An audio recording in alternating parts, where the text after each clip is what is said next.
श्री कृष्ण गोविंद हरे मुरारे, हे नाथ नारायण वासुदेवा। श्री कृष्ण गोविंद हरे मुरारे, हे नाथ नारायण वासुदेवा। हे नाथ नारायण वासुदेवा।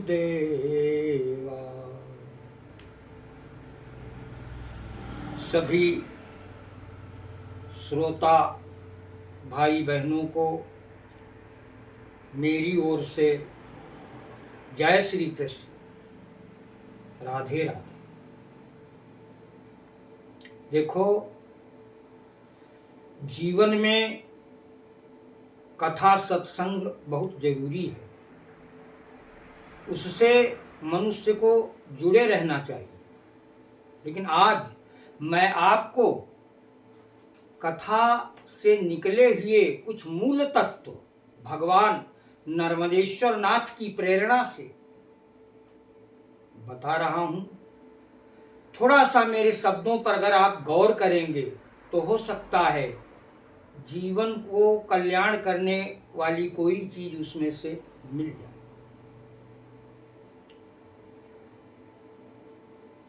हम अगर एक प्रश्न करें आपसे या आप हमसे प्रश्न करें कि जी इस संसार में समर्थ कौन है, अजेय कौन है, तो इसका उत्तर यही होगा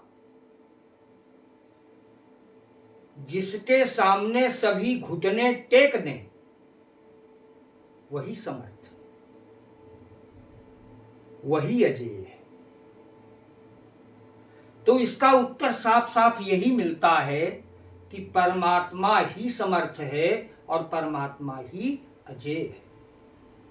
इस संसार में बड़े बड़े बलशाली दैत्य हुए, वीर हुए, जिन्होंने काल को बंदी बना रखा था और भगवान के सामने उन्हें भी पराजित होना पड़ा। इसलिए परमात्मा अजेय है और समर्थ है।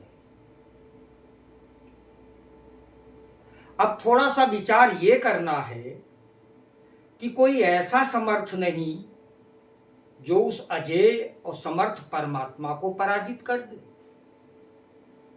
विचार करना।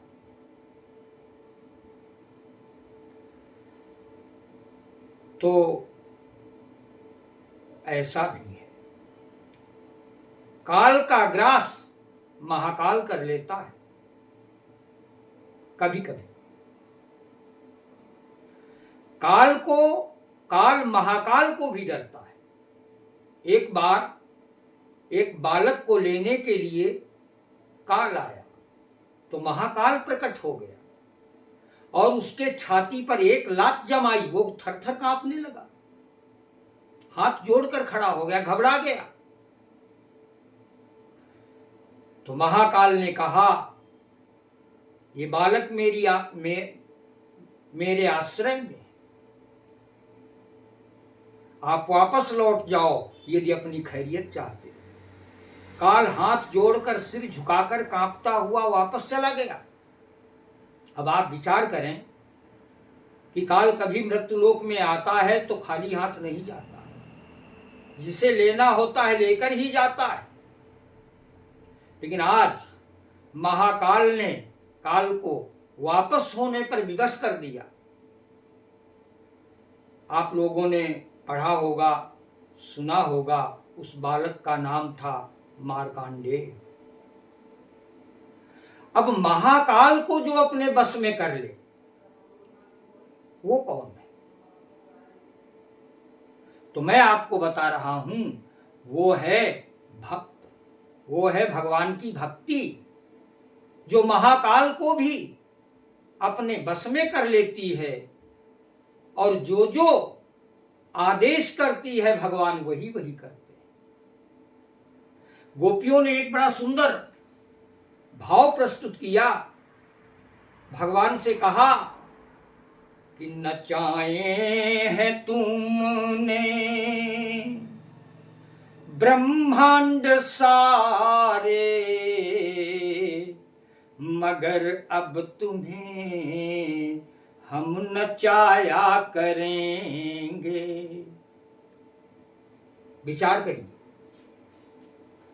कौन सी ऐसी ताकत गोपियों के पास थी जो आज उस महाकाल परमात्मा को नचाने की बात करती। तो उनके पास भक्ति थी। भक्ति में वो शक्ति है जो अजय और समर्थ को भी अपने बस में कर लेती है। हाँ, ब्रज में भगवान जब लीला करते थे तो गंवार अनपढ़ गोपियां भगवान को नचाती थी। शेष महेश गणेश दिनेश सुरेश सहुजाहि निरंतर गावे, और नारद से सुख व्यास फिरे पचिहारे तऊ पुनि पार न पावे। जाहि अनादि अनंत अखंड अछेद अभेद सुवेद बतावे, अताहि हीरे की छोहरिया छछिया भरी छाछ पे नाच नचावे। विचार करिए, 14 ब्रह्मांड 3 लोक का नायक आज ब्रज में लीला करने आया है और उसको ब्रज की गवार गोपियां बोलती हैं कि यदि तुमको मेरे हाथ से मक्खन खाना है, मेरे घर का माखन खाना है, तो साड़ी ओढ़कर हमको नाच दिखाना पड़ेगा। आज वह नाच रहा है। भक्त भगवान को पराजित करता है। मैं ये बात, अनेक उदाहरण आए, आपने भागवत सुनी होगी। ध्रुव भगवान के भक्त थे। तो जब काल लेने के लिए ध्रुव को आया तो उस समय स्नान करने के बाद ध्रुव पूजा करने जा रहे थे। तो जब काल को देखा तो उसको डांट दिया, कहा हम तुम्हारे कोई नौकर हैं, जब चाहो तब चल दें, प्रतीक्षा करनी पड़ेगी, खड़े रहो। जब तक मैं अपने ईश्वर की आराधना नहीं कर लेता तब तक नहीं चलने वाला। तो काल दूर खड़ा रहा, पूजा की, उपासना की, अपने पुत्र परिवार को जो समझाना बुझाना था समझा बुझा दिया। और उसके बाद जब ध्रुव गए तो काल से बोले सिर नीचा करो। तो काल ने सिर नीचा किया, एक पैर उठाकर काल के सिर पर रखा, तब तक देखा ऊपर से विमान आ गया, दूसरा पांव विमान पर रखा। इस प्रकार भगवत धाम को गए। ये सब मैं क्यों बता रहा हूं? इसलिए बता रहा हूं, हम और आप लोग और सारा समाज जो जीवन सफर तय कर रहा है, आगे चलकर इस सफर पर शेर मिलने वाला है। अब अचानक जिस रास्ते पर आप जा रहे हों और आपके सामने आकर शेर खड़ा हो जाए तो आपकी क्या मना स्थिति होगी, आप ही जान सकते हैं। दूसरा तो अनुमान लगा सकता है, अपनी मना स्थिति को आप ही समझ सकते हैं। तो मैं भविष्यवाणी कर रहा हूं, मेरा भविष्य झूठा नहीं हो सकता। हमारे और आपके जीवन सफर में आगे मार्ग पर एक दिन शेर मिलने वाला है, और ये शेर कोई और नहीं है, ये काल रूपी शेर मिलने वाला है। उसके लिए आपने क्या तैयारी की? कोई तैयारी नहीं। मेरे भाई बहन, अगर मेरी बात में दम है तो आज से संकल्प लो और अभी से तैयारी करनी शुरू कर दो। किसी समर्थ का आश्रय पकड़ो। किसका आश्रय पकड़ो? जंगल में शेर से ज्यादा शक्तिशाली दूसरा कोई होता ही नहीं। गीदड़ का पकड़ोगे, आश्रय लोगे, साथी किसे बनाओ? गीदड़ तो शेर को देखकर दुम दबाकर भाग जाएगा, आपको छोड़कर चला जाएगा। जंगल के जितने जीव हैं सभी शेर को डरते हैं। तो आदमी यहां गीदड़ से, हाथी से, गधों से मित्रता करके उनको साथी बना रहा। ये आपको समय आने पर बचा नहीं पाएंगे। काल रूपी सिंह से बचाने के लिए आपको भक्ति का आश्रय लेना पड़ेगा, देवी भक्ति का आश्रय लेना पड़ेगा। और यदि भक्ति का आश्रय ले लिया तो जो सर्वसमर्थ है, महाकाल है, वो आपके साथ खड़ा होगा। उस समय काल आपका कुछ बिगाड़ नहीं सकता। आप वैसे जाएंगे भगवान के धाम को जैसे ध्रुव गए थे।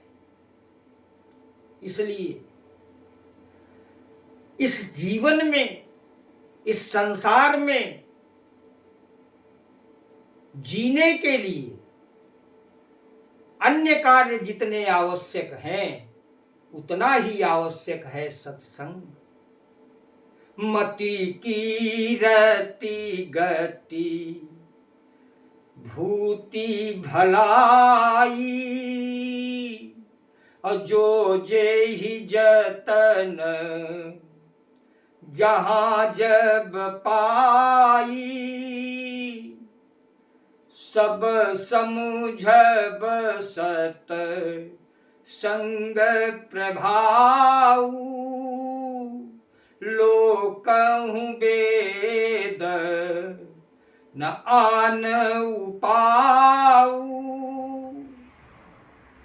जीवन को जितना, जीवन जीने के लिए, शरीर की रक्षा के लिए जितना भोजन जरूरी है, प्यास बुझाने के लिए पानी की जरूरत है, वैसे ही हमको अपने उद्धार के लिए और कल्याण के लिए, इस जीवन के को आगे बढ़ाने के लिए सत्संग जरूरी है। इसलिए मेरे भाई बहनों, सत्संग से जुड़ो, सत्संग से जुड़े रहो, अपने जीवन की सुरक्षा करते चलो। ये बात सत्य है कि जीवन के सफर में एक दिन सिंह, शेर आपको, हमको, सबको खड़ा मिलेगा। उस समय की तैयारी करना अभी से शुरू कर दो और तुरंत इसका लाभ उठाओ। काल आपका कुछ नहीं बिगाड़ सकेगा। आप निर्भय जीवन जीकर प्रभु के धाम में पधारेंगे। आपको शांति मिलेगी, आनंद मिलेगा, कोई क्लेश नहीं होगा। समर्थ का आश्रय पकड़ो, जो अजेय है उसका आश्रय पकड़ो। इन्हीं शब्दों के साथ सभी श्रोता और दर्शक भाई बहनों को पुनः मेरा जय श्री राम, जय श्री कृष्ण।